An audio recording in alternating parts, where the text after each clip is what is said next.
కలలను సాకారం చేసుకోవాలంటే మనకంటూ కొన్ని కలలు ఉండాలి, కలలు కనే ధైర్యం ఉండాలి.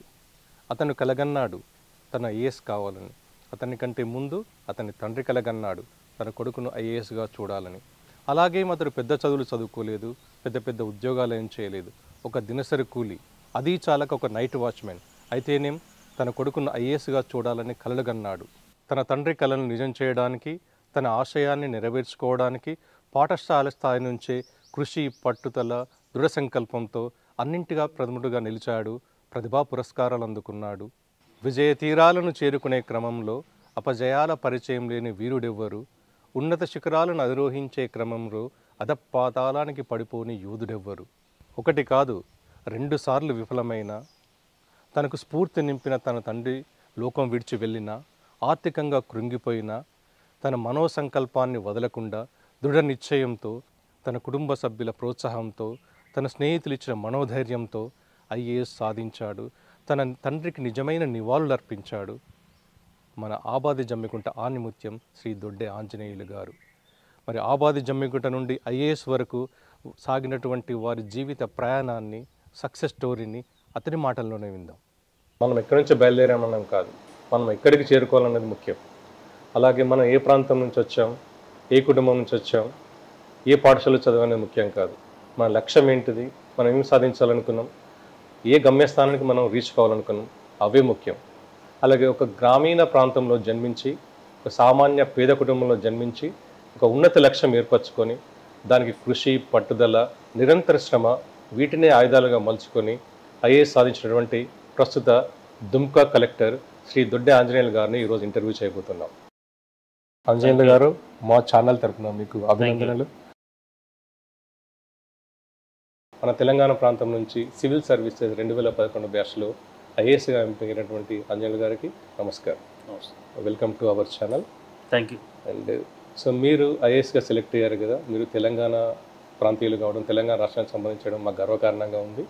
అలాగే మీ గ్రామం గురించి కానీ, మీ ప్రాంతం గురించి కానీ మాకు మా ప్రేక్షకులకు ఏమైనా విశేషాలు చెప్తారు? ఫస్ట్ ఆఫ్ ఆల్ సార్, మీకు థ్యాంక్ యూ. మీరు నా గురు, school teacher. Okay, thank you. అంటే ఎప్పటికీ గర్వంగా చెప్పుకుంటాను, హ్యాండ్ రైటింగ్ నాకు నేర్పించారు స్కూల్లో. నేను ఇంకా గుర్తుపెట్టుకున్నాను. Thank you. అండ్ మీరు ఇంత దూరం నుంచి ఇంత నా దగ్గరికి వచ్చారు. మీకు, మీ టీంకి చాలా చాలా థ్యాంక్స్ వచ్చినందుకు. కాకతీయ స్కూల్లో 5th to 10th చదువుకున్నాను. 1 to 5 ఆబాది జమ్మికుంటలో చదువుకున్నాను. గవర్నమెంట్ స్కూల్లో 1st to 2nd government school, తర్వాత వచ్చిన పక్కనే ప్రైవేట్ స్కూల్లో చదువుకున్నాను ఊళ్ళోనే. స్కూలింగ్ అంతా 6th to 10th కాకతీయ స్కూల్లో చదువుకున్నాను, జమ్మికుంటలోనే. ఆ తర్వాత పాలిటెక్నిక్ వరంగల్లో పాలిటెక్నిక్ చేశాను. తర్వాత ఇంజనీరింగ్ నేను వాసవి కాలేజ్ ఆఫ్ ఇంజనీరింగ్ హైదరాబాద్లో ఇంజనీరింగ్ చేశాను. ఓకే. మీ గ్రామంలో 10th వరకే ఉండాలి, ఇంకేమన్నా ఉందా? గ్రామంలో నేను 10th వరకు చేసిన తర్వాతనే 10th వరకు అక్కడే జమ్మికుంటలోనే ఉన్నాను. మిత్రులు, నా కుటుంబ సభ్యులు అంతా ఇప్పటికీ నేను అక్కడికి వెళ్తుంటాను. ఓకే. అందరితో ఇప్పటికీ నేను రిలేషన్షిప్ మెయింటైన్ చేస్తాను. జమ్మికుంటేనా, జమ్మికుంట దగ్గర ప్రాంతం? జమ్మికుంట పక్కనే మనది ఆబాది జమ్మికుంట. ఆబాది జమ్మికుంట నుంచి నేను అక్కడే చదువుకున్నాను. అక్కడి నుంచే ఎంత దూరం ప్రయాణం చేశాను. ఓకే. మీ కుటుంబం, మీ తల్లిదండ్రుల నుంచి? నాన్న మున్సిపాలిటీలో వాచ్మెన్గా పనిచేసేవాడు, పంప్ ఆపరేటర్గా. బేసికల్గా గ్రామ పంచాయత్ జమ్మికుంటలో. ఇప్పుడు మున్సిపాలిటీ అయింది, అప్పుడు గ్రామ పంచాయతీ. అండ్ అమ్మ అగ్రికల్చర్ లేబర్గా పనిచేసేది. చాలా హార్డ్ వర్క్ చేసేవాళ్ళు. దానివల్ల నాకు ఏనాడు ఫైనాన్షియల్గా కానీ ఏ రకంగా ఇబ్బంది లేకుండా నేను చదువుకోగలిగాను. దానికి ఆర్థికంగా ఏమైనా ఇబ్బందులు ఎదురయ్యాయా? అంటే నాన్న ఉన్నంత వరకు నాకు ఎప్పుడు ఇబ్బంది తెలియకుండా పెంచాడు. చాలా హార్డ్ వర్క్. నాన్నకు చాలా జీతం చాలా తక్కువ వచ్చేది. నాకు గుర్తుండి ఓన్లీ 500 రూపీస్ జీతం వచ్చేదాన్ని. కాంట్రాక్ట్ ఎంప్లాయీగా పనిచేసేవాడు. అది చాలకుండా నైట్ మళ్ళీ మిల్లులో పనిచేసేవాడు. రైస్ మిల్, ఆయిల్ మిల్ ఉండేది మనకి. ఆయిల్ మిల్లో పనిచేసేవాడు. సో అవన్నీ కష్టాలు నాకు తెలియకుండా నాన్న ఉన్నంత వరకు కూడా నాకు ఎన్నడూ స్టడీకి ఇబ్బంది అవ్వలేదు. స్టడీ మన 10th తర్వాత నాకు ఎప్పుడు అన్ని గవర్నమెంట్ స్కూల్ కాలేజీలో చదువుకున్న ఇబ్బంది ఉండదు. ఫ్రీ సీట్ కాబట్టి ఎక్కడ ఇబ్బంది అవ్వలేదు. నాన్న చనిపోయిన తర్వాత నాకు అసలు ప్రాబ్లం స్టార్ట్ అయింది అప్పుడు. ఓకే. 2005లో పాస్ అవుట్. తర్వాత నేను మంచి సాఫ్ట్వేర్ జాబ్లో ఉండేవాను. ఓకే. 2.5 years సాఫ్ట్వేర్ జాబ్లో ఉన్నాను. ఫైనాన్షియల్గా పెద్ద మనకు అప్పుడు ఇబ్బంది లేదు. నాన్న యొక్క అంతిమ ఆశయం ఇది, నేను సివిల్స్లోకి వెళ్ళాలి, ఐఏఎస్ రావాలని. సో తర్వాత నేను జాబ్ రిజైన్ చేసి నేను సేవ్ చేసుకున్న డబ్బులతో నేను ఢిల్లీకి వెళ్ళిపోయాను. ఎస్. ఢిల్లీలో నేను ప్రిపేర్ అయ్యే టైం ఫస్ట్ అటెంప్ట్ వరకు ఇబ్బంది అవ్వలేదు నాకు. నా డబ్బులు హెల్ప్ అయ్యాయి, ప్లస్ మా అక్క బావాల ద్వారా కూడా నాకు కొంచెం ఫైనాన్షియల్ హెల్ప్ జరిగింది. సో నాకు ఇబ్బంది అవ్వలేదు. But second attempt third attempt నాకు చాలా ఫైనాన్షియల్, థర్డ్ అటెంప్ట్ చాలా ఇబ్బంది. అంటే ఆల్మోస్ట్ ఫ్రెండ్స్ దగ్గర తీసుకొని మేనేజ్ చేయడం అంటే ఇంకా లిటరల్గా మనకి నెక్స్ట్ మంత్ ఫుడ్కి కూడా డబ్బులు లేని సిచ్యువేషన్లో నేను ఢిల్లీలో కంటిన్యూ చేయాల్సి వచ్చింది. But struggles make you stronger in your life. ఆ స్ట్రగుల్స్ అన్నీ ఉంటేనే ఈరోజు ఎట్లాంటి సిచ్యువేషన్ అయినా మనం ఫేస్ చేయగలం. సో బట్ వెనక్కి వెళ్ళకూడదు. ఎంత ఇబ్బంది అయినా కూడా మన ఆశయానికి ముందడుగు వేయాలి తప్ప వెనక్కి వెళ్ళకుండా ప్రయత్నం చేశాను. తల్లిదండ్రుల బ్లెస్సింగ్స్, ఫ్యామిలీ మెంబర్స్ బ్లెస్సింగ్స్, గురువులు, మీలాంటి గురువుల బ్లెస్సింగ్స్, అందరి బ్లెస్సింగ్స్తో నేను అచీవ్ అవ్వాను. And thanks to everybody. మీరు మొదటిసారి రెండోసారి ప్రయత్నం తర్వాత చాలా ఎప్పుడైనా మనసులో అనిపించిందా? నేను మొదటిసారి ప్రయత్నం నేను కూడా ఊహించుకోలేదు పాస్ అవుతాను, ఫెయిల్ అవుతాను నా ముందే తెలుసు. బట్ నేను అట్లీస్ట్ సివిల్స్లో 3 స్టేజ్లు ఉంటాయి, ప్రిలిమ్స్, మెయిన్స్, ఇంటర్వ్యూ. మెయిన్స్ నేను ఫస్ట్ అటెంప్ట్లో మెయిన్స్ రాశాను, ఇంటర్వ్యూ జస్ట్ 10 మార్క్స్ తోటి పోయింది. నాకు కాన్ఫిడెన్స్ చాలా బాగా వచ్చింది ఫస్ట్ అటెంప్ట్. అట్లీస్ట్ సెకండ్ అటెంప్ట్లో నేను కొట్టగలను. బట్ ఈ ఎగ్జామ్ ఎంత కాంప్లెక్స్ ఎగ్జామ్, ఇండియాలో కాదు వరల్డ్లో టఫెస్ట్ ఎగ్జామ్ ఉంటుంది. సివిల్ సర్వీస్ అనేది వరల్డ్లో toughest exam. And it is proven. No exam is comparable to this exam. అందుకోసం సెకండ్ అటెంప్ట్ నేను ఈజీగా కొట్టేస్తాను అనుకున్నాను. సెకండ్ అటెంప్ట్ కూడా నాకు మళ్ళీ ఒక గుణపాఠం నేర్పించింది. అది చాలా నేను తప్పేం చేశానంటే సెకండ్ అటెంప్ట్లో ఎక్కువ చదివాను. ఈ ఎగ్జామ్ రిక్వైర్స్ ప్రిసిషన్. అంటే ఎంత మనకు అవసరమో, ఎంత చదవాలో అంతే చదవాలి, అంతే రాయాలి కూడా ఎగ్జామ్లో. అంటే చదవడం మీరు ఎక్కువ చదవచ్చు, బట్ రాయడం మటుకు అంతే రాయాలి. సో నేను ఎక్కువ చదవడం వల్ల ఎక్కువ రాని ట్రై చేసి, that is also not good. Time సరిపోలేదు. ఆ టైం సరిపోయినా కూడా బట్ ఆన్సర్ ఎలా అవుతుందంటే వాళ్ళు అడిగిన క్వశ్చన్కి సూటిగా మనం ఆన్సర్ రాయాలి. సో దానివల్ల నాకు సెకండ్ అటెంప్ట్లో కూడా మళ్ళీ నిరాశ ఎదురైంది. బట్ లేదు, సెకండ్ అటెంప్ట్ కూడా నాకు సేమ్ మళ్ళీ 10 మార్కులతోటే ఇంటర్వ్యూ పోయింది. సో అది రియల్లీ నాకు డిప్రెసింగ్. నేను ఇంకా సెకండ్ అటెంప్ట్ తర్వాత ఆల్మోస్ట్ ఒక స్టేజ్లో వచ్చేద్దాం అనుకున్నా, బ్రేక్ డౌన్ అయ్యాను.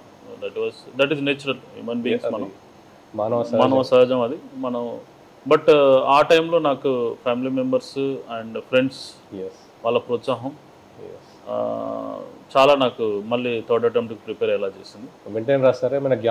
వెంటనే రాశాను. థర్డ్ అటెంప్ట్లో నేను ఏదైతే మిస్టేక్ చేశానో సెకండ్ అటెంప్ట్లో అది రెక్టిఫై చేసుకొని సబ్జెక్ట్ చేంజ్ చేశాను.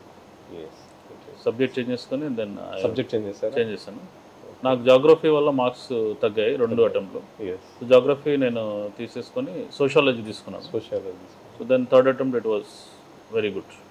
ఇప్పుడు సివిల్స్ రాయాలన్న వారికి ఏది బెటర్గా ఉంటుంది subject? That depends on your personality. మీ పర్సనాలిటీ మీకు ఏది ఇంట్రెస్ట్ ఉంటుందో అది తీసుకోవడమే బెటర్. నేను యాక్చువల్గా ఫ్రెండ్స్ ఇన్ఫ్లుయెన్స్ వల్ల నేను జాగ్రఫీ తీసుకున్నాను. చాలామంది ఏమంటారు, మనం ఇంజనీరింగ్ బ్యాక్గ్రౌండ్ నుంచి వచ్చావు కదా, జాగ్రఫీ తీసుకో, మార్క్ స్కోరింగ్ ఉంటుంది అని ఒక కాంప్లెక్స్ అది ఒకటి క్రియేట్ చేస్తారు మైండ్లో.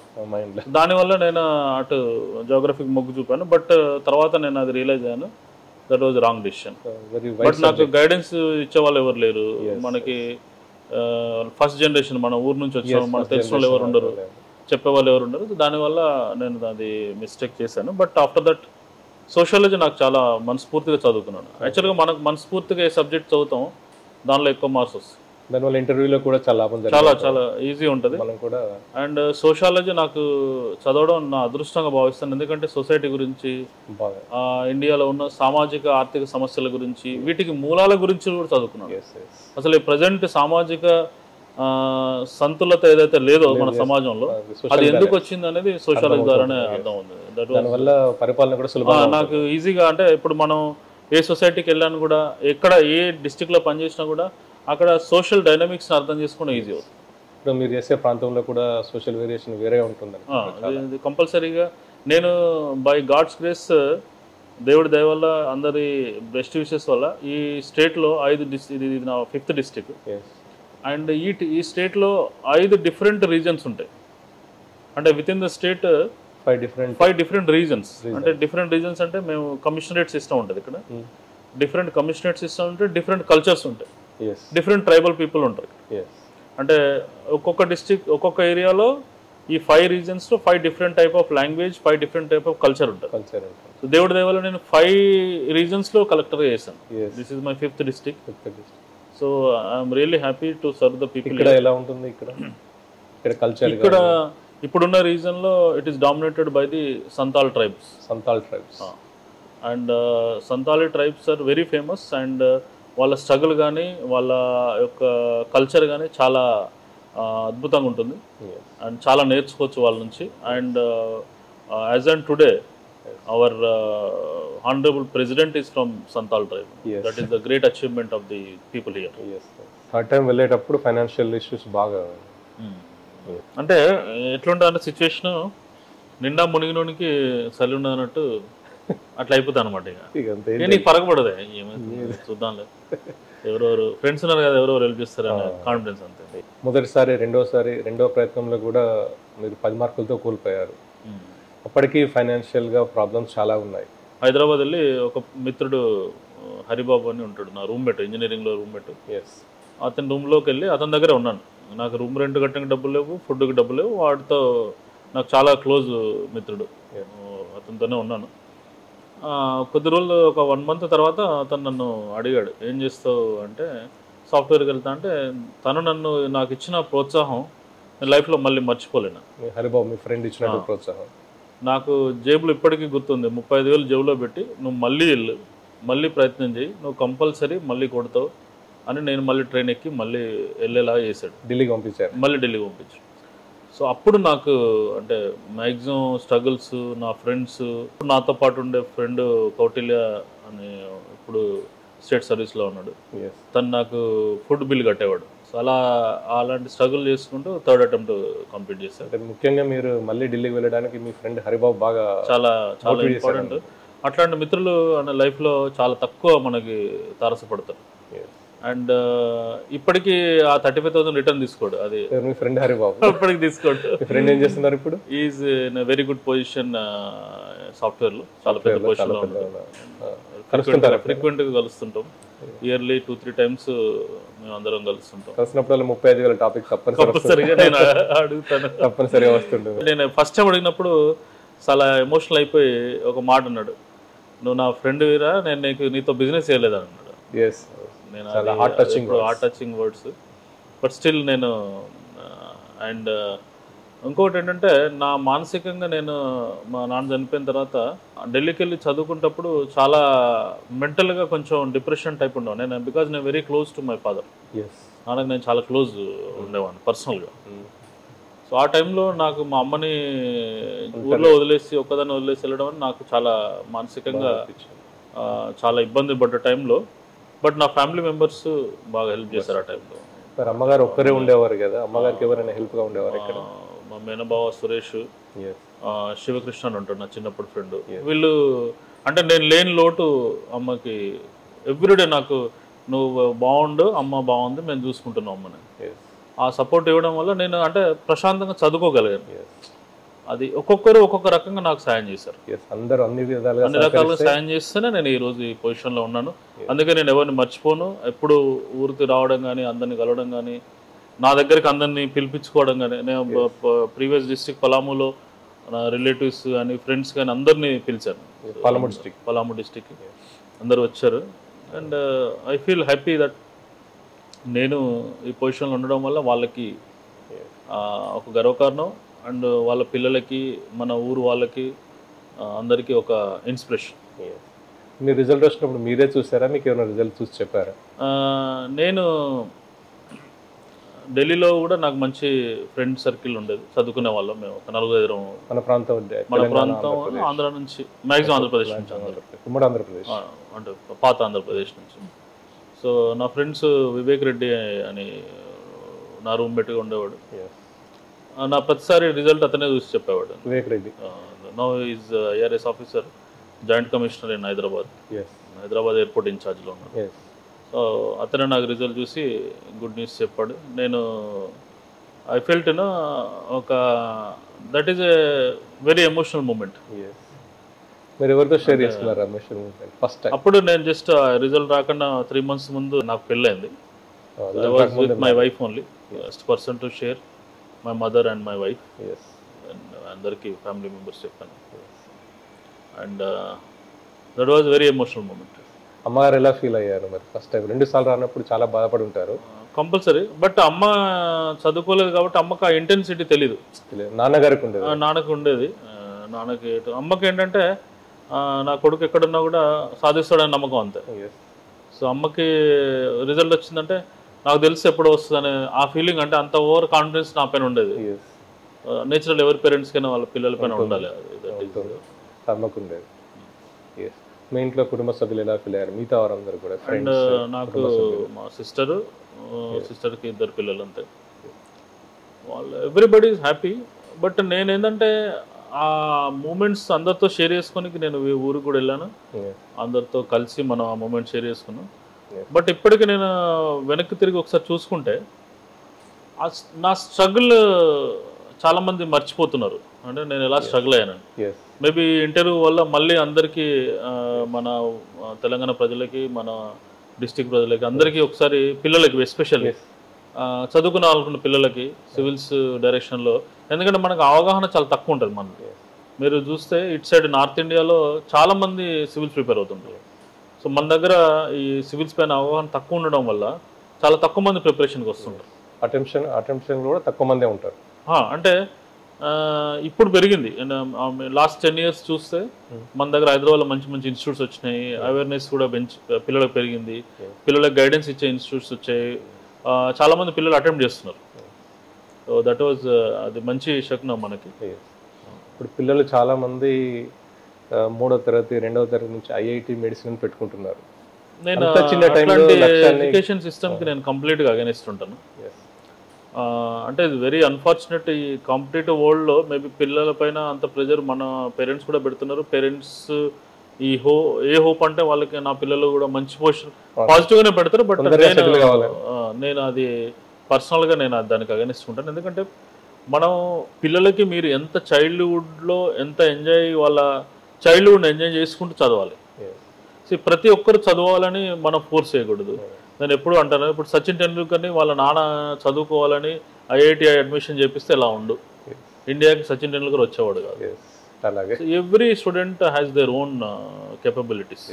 అది మనం గుర్తించడంలో తల్లిదండ్రులు ఫస్ట్ గుర్తించాలి. తల్లిదండ్రులే ఫస్ట్ గురువు అవ్వాలి. చాలా మంది అది గుర్తించకుండా పక్క వాళ్ళని చూసి వాళ్ళని ఫోర్స్ చేస్తుంటారు.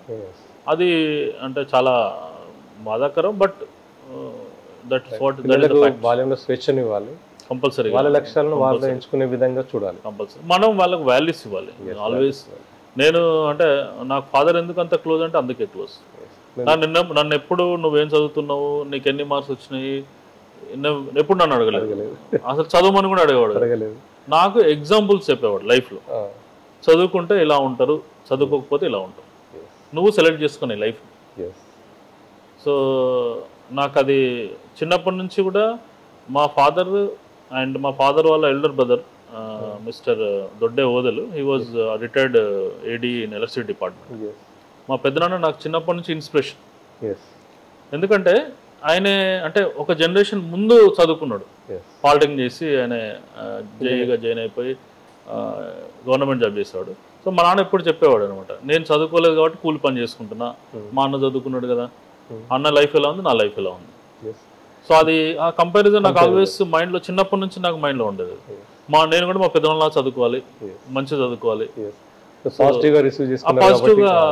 అండ్ మా పెద్దనాన్న స్టిల్ ఇప్పటికీ ఉన్నారు, అంతే ప్రేమగా నన్ను చిన్నప్పటి నుంచి ఎప్పుడు అంటే ప్రతి పండగకి మా ఇంటికి వచ్చేవాడు. వచ్చి నేను ఎప్పుడు పాస్ అయినా నన్ను ఎంకరేజ్ చేసేవాడు. బాగా చదువుకోరా, నేను మీ నాన్నని చదువుకోమని చదువుకోలేదు, నువ్వు అని చదువుకోవాలి అంటే అంత ప్రేమగా నన్ను ఎంకరేజ్ చేసేవాడు. అందరూ అంటే దట్ ఈస్ చిన్నప్పుడు మనకు ఆ మైండ్లో బలంగా నాకు చదువుకోవాలనే ఫీలింగ్ రానికి అది వన్ ఆఫ్ ద రీజన్. మీ పెద్దనాన్నగారు ఇప్పుడు కలిసి ఇక్కడికి వచ్చారు ఎప్పుడైనా? మీరు యాక్చువల్గా చాలా ఏజ్డ్ అయిపోయే వల్ల నేను ప్రయత్నం చేశాను, బట్ తీసుకురాకలేకపోయాను. బట్ రెగ్యులర్గా నేను ఇంటికి వెళ్ళినప్పుడు I go and take his blessings. స్వగ్రామంలో ఉంటున్నారు అతను కూడా? అందరూ మ్యాక్సిమం మన రిలేటివ్స్ అందరూ ఆవాజంపులోనే ఉంటారు. సో నేను ఎప్పుడు వెళ్ళినా కూడా అందరినీ కలవడం, అందరితో టైం స్పెండ్ చేసి వస్తాను. అక్కడి నుంచి మీరు గ్రామీణ ప్రాంతంలో పట్టినే మీ స్వగ్రామంలో పడి 10th క్లాస్ వరకు చదువుకున్నారు. మా ఫ్రెండ్స్ అందరు ఎప్పుడైనా మిమ్మల్ని మీరు ఎప్పుడైనా వారందరినీ ఇక్కడికి తీసుకొచ్చారా? నేను పలాము డిస్టిక్లో ప్రయత్నం చేశాను. కొందరు ఫ్రెండ్స్ రాగలిగారు, నాతో చదువుకున్న స్కూల్ ఫ్రెండ్స్.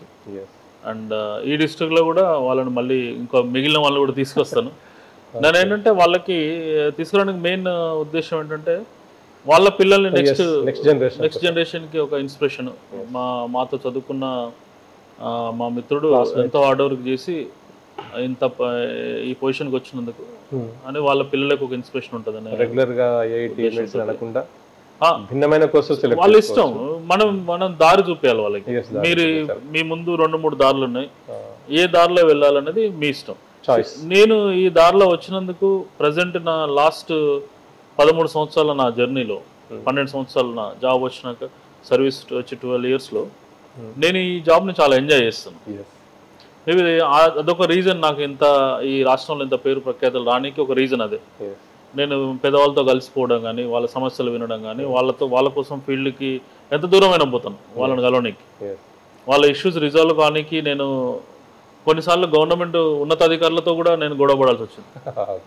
నాకు ఇది కావాలంటే అఫ్కోర్స్ మనం మంచి ఇంటెన్షన్తో అడిగినప్పుడు వాళ్ళు మనకి ఉన్నతాధికారులు కూడా నాకు హెల్ప్ చేశారు.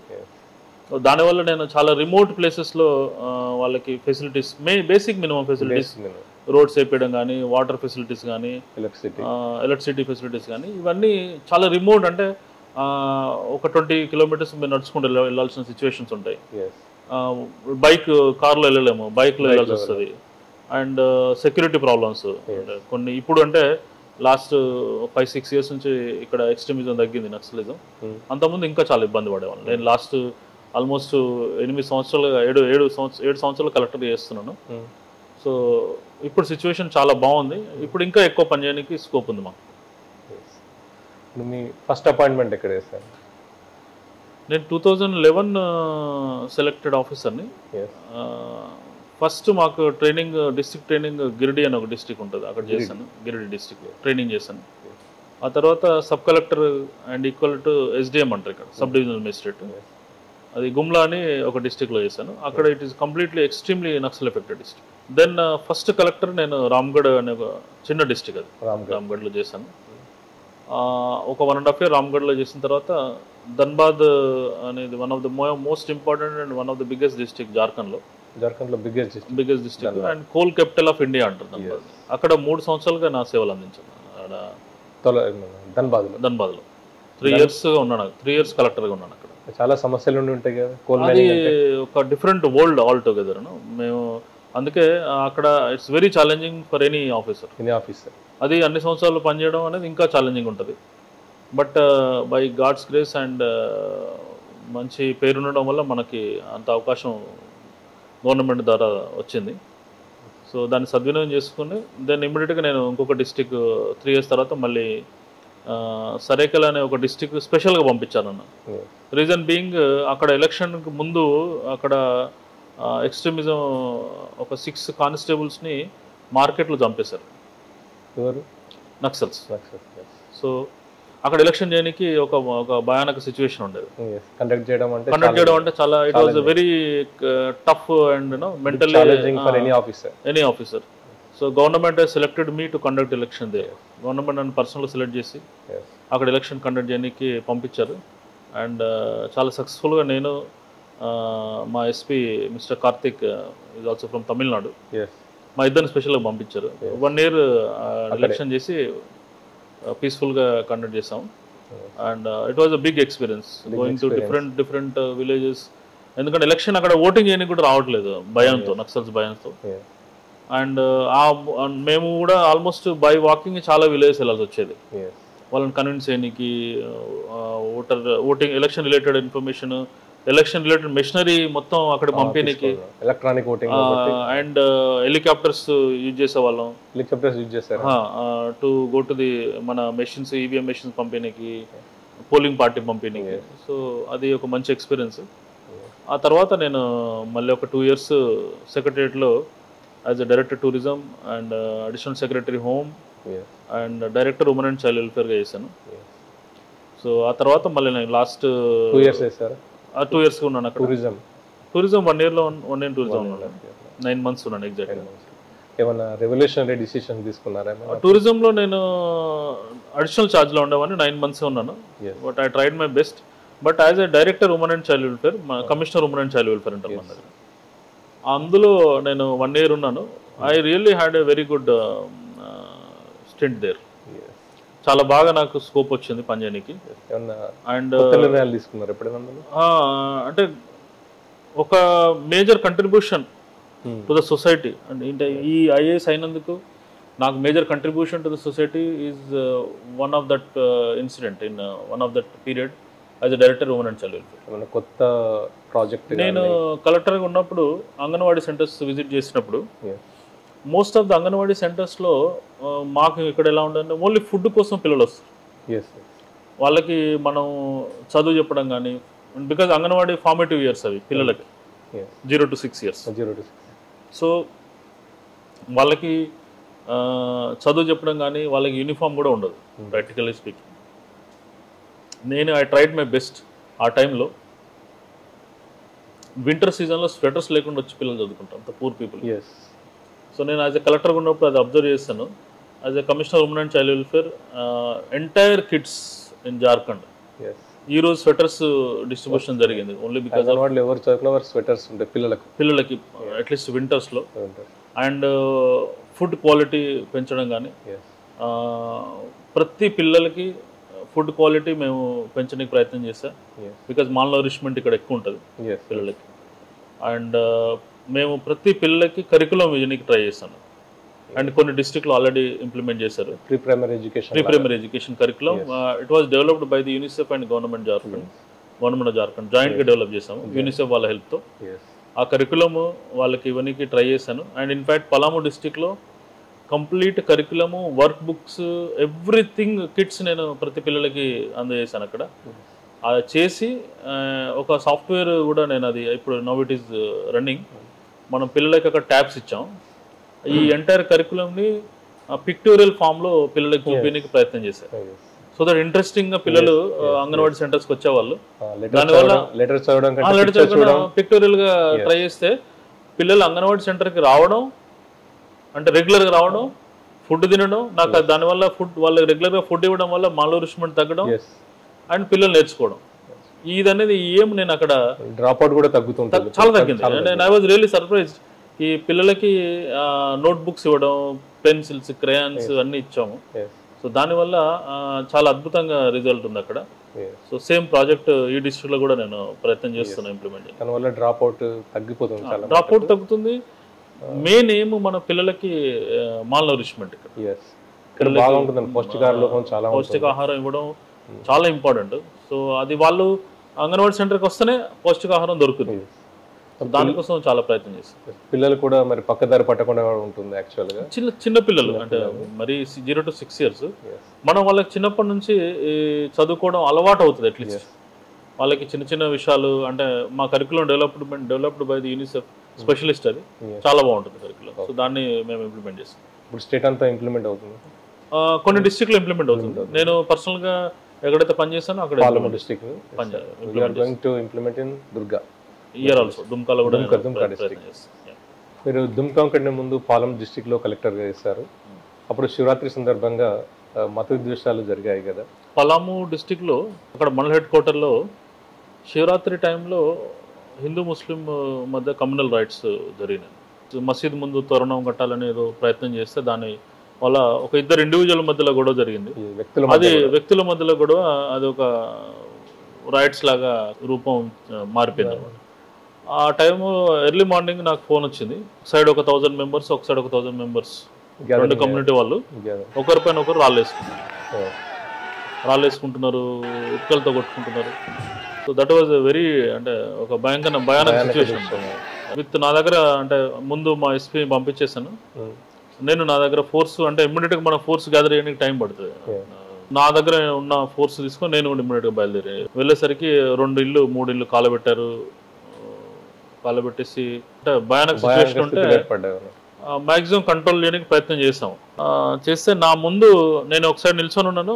నా దగ్గర ఒక 10-15 కానిస్టేబుల్ ఉన్నారు. ఒక సైడ్ నేను ఉన్నా, ఒక సైడ్ మా ఎస్పీ ఉన్నాను. ये डोडे पूरा बाकी प्रखंड में, बाकी शहर में 144 लगा रहा हूं। मैं सभी से अनुरोध करता हूं कि आपको 5 मिनट के अंदर सभी लोग यहां से अपना अपना घर चले जाएंगे। सभी लोग अपना अपना घर चले जाएंगे। पूरा प्रखंड में हम लोग 144 लगाया। कोई भी किसी तरफ का वायलेंस नहीं करेंगे।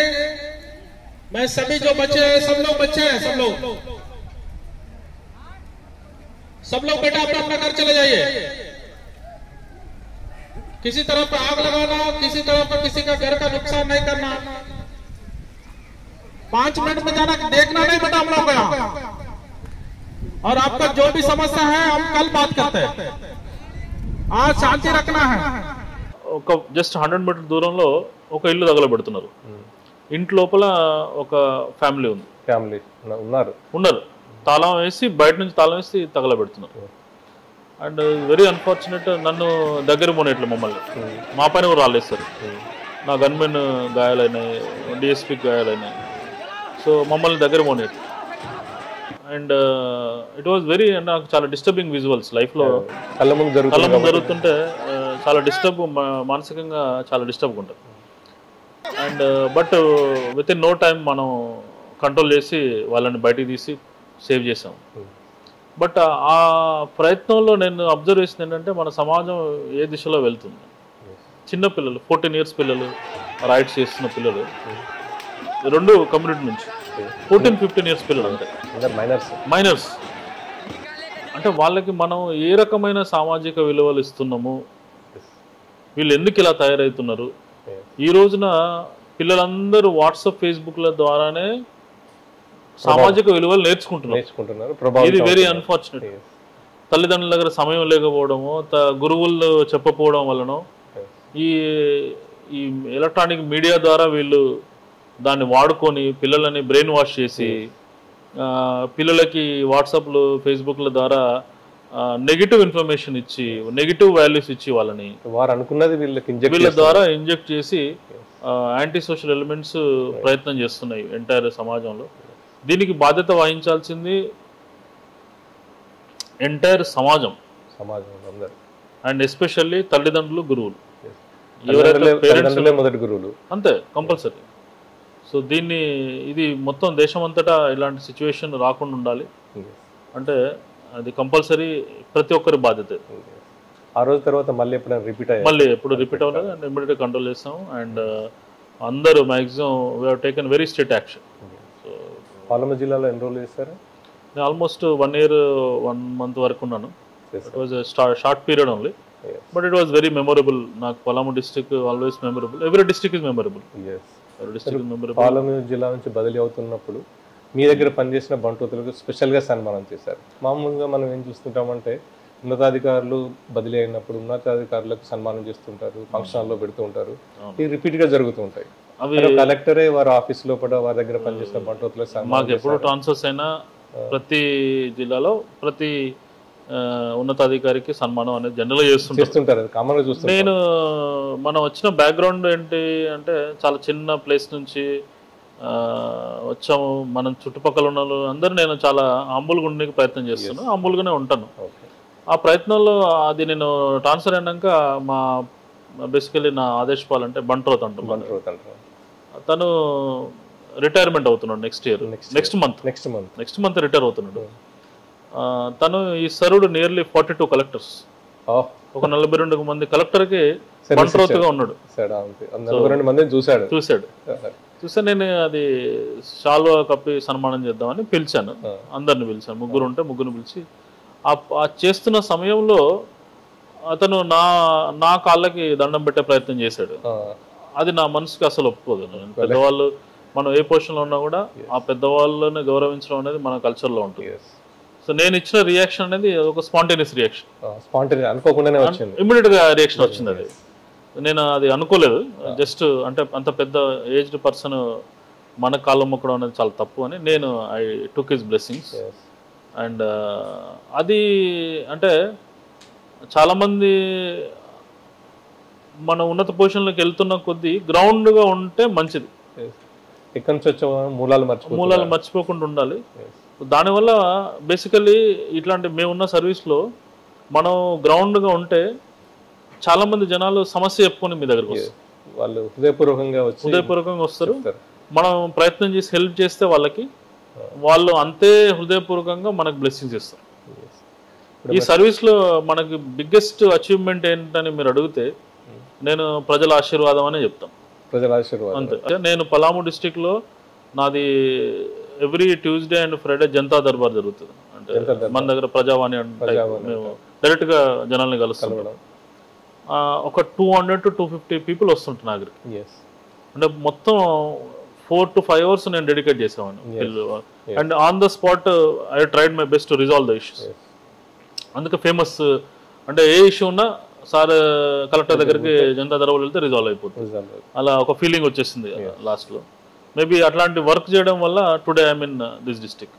దట్ ఈస్ అంటే ఒక చాలా మొండి సమస్యలు ఉంటాయి, కొన్ని ట్రిపికల్ సమస్యలు కంపల్సరీ. ఆ సమస్యలు మనకు గుర్తున్నాయి. నేను for example even for my staff only కలెక్టరేట్లో పనిచేస్తున్న క్లరికల్ స్టాఫ్కి 21 yearsగా వాళ్ళకి ప్రమోషన్స్ ఇవ్వలేదు for various reasons.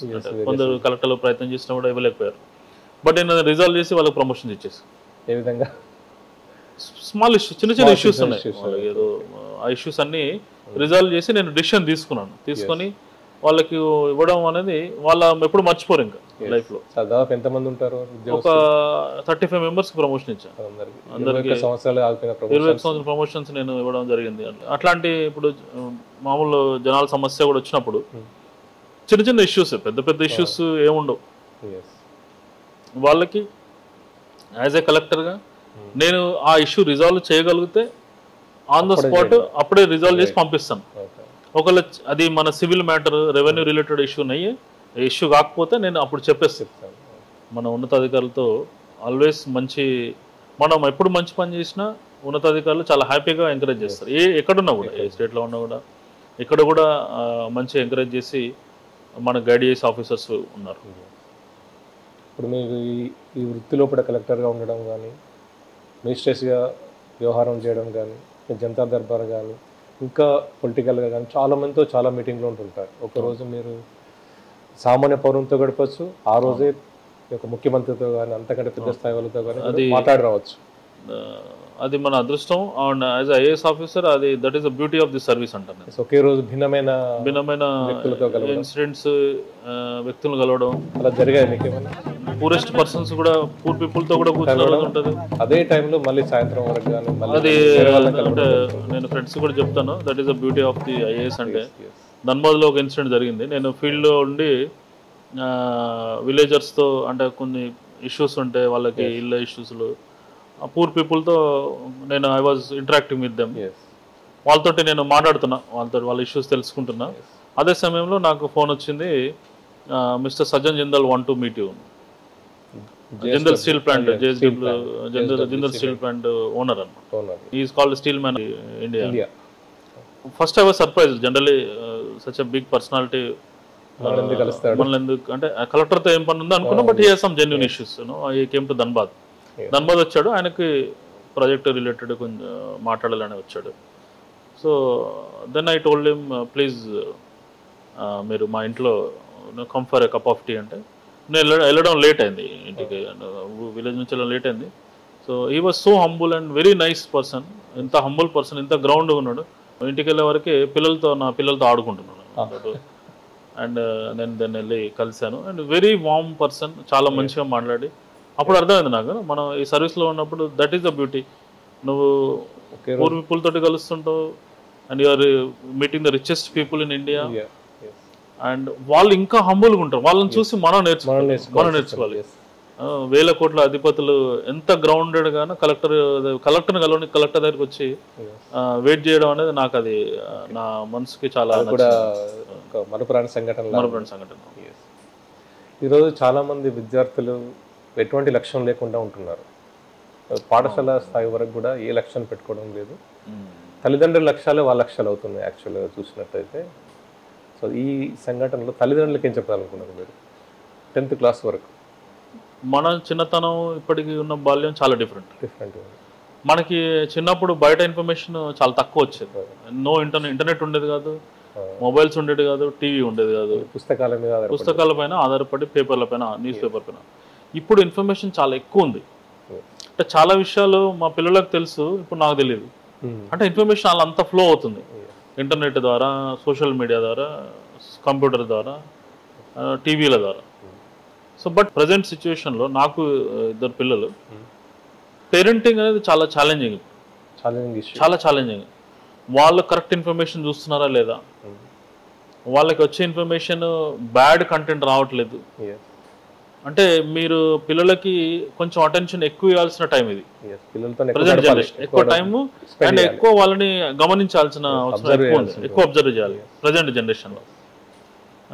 So that వాళ్ళకి రాంగ్ డైరెక్షన్లో వెళ్లకుండా మనం వాళ్ళని ఆపగలగాలి.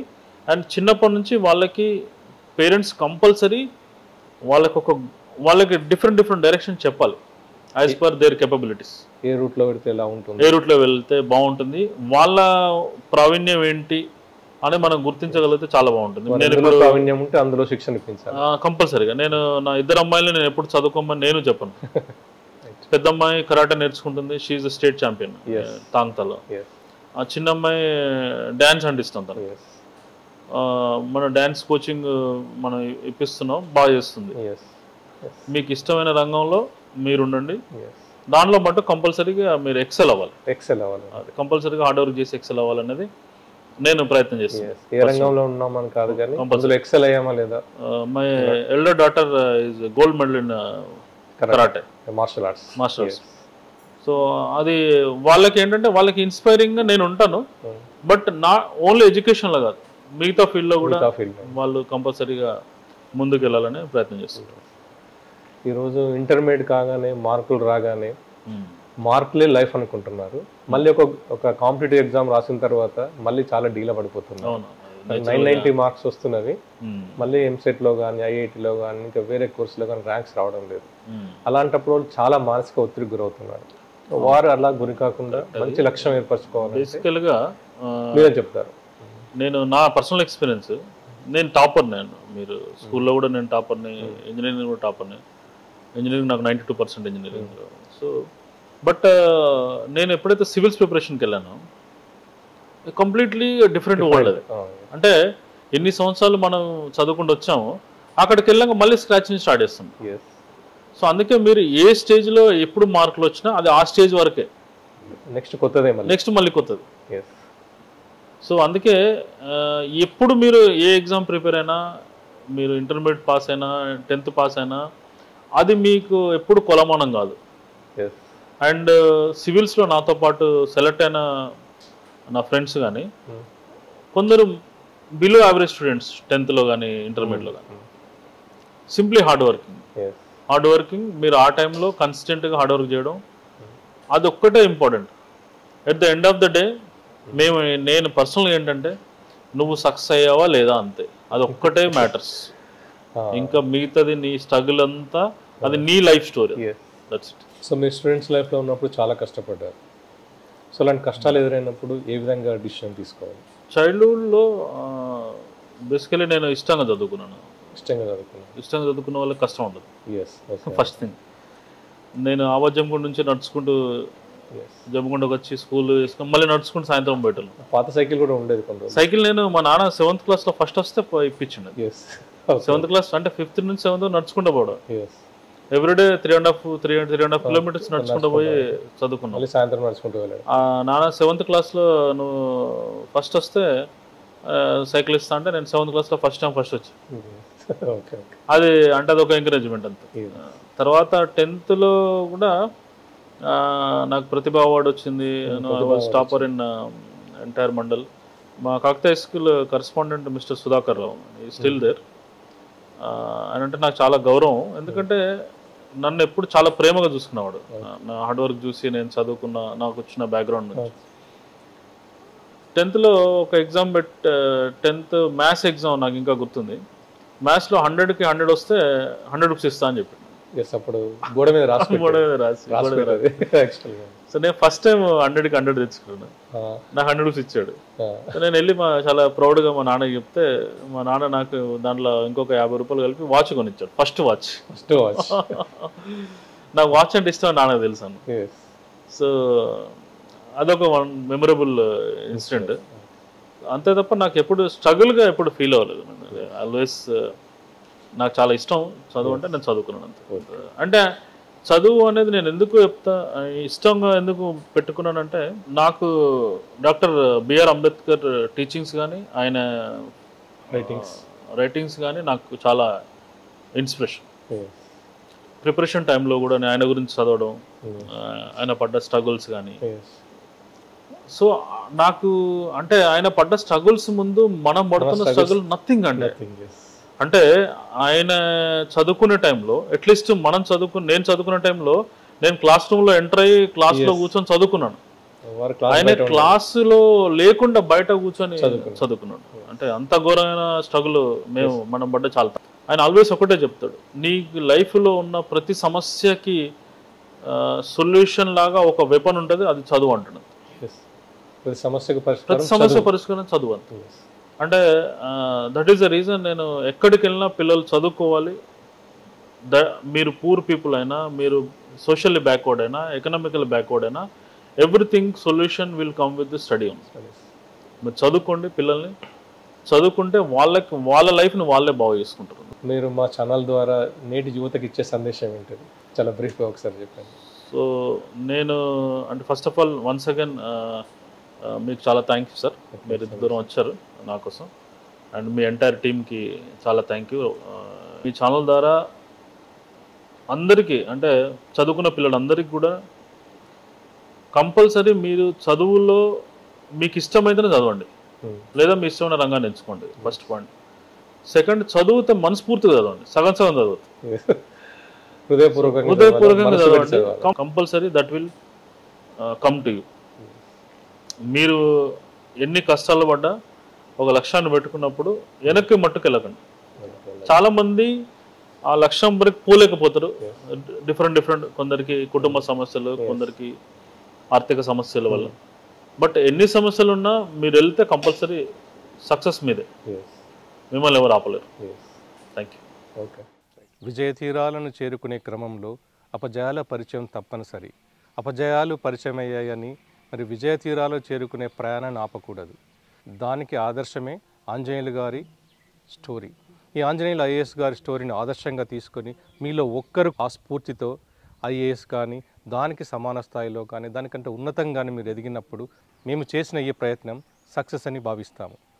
ఇంతసేపు ఐఏఎస్ ఆంజనేయులు గారి జీవిత ప్రస్థానాన్ని మీరు జాగ్రత్తగా తిలకించినందుకు మా క్రియేటివ్ స్టూడియో తరఫున ధన్యవాదాలు.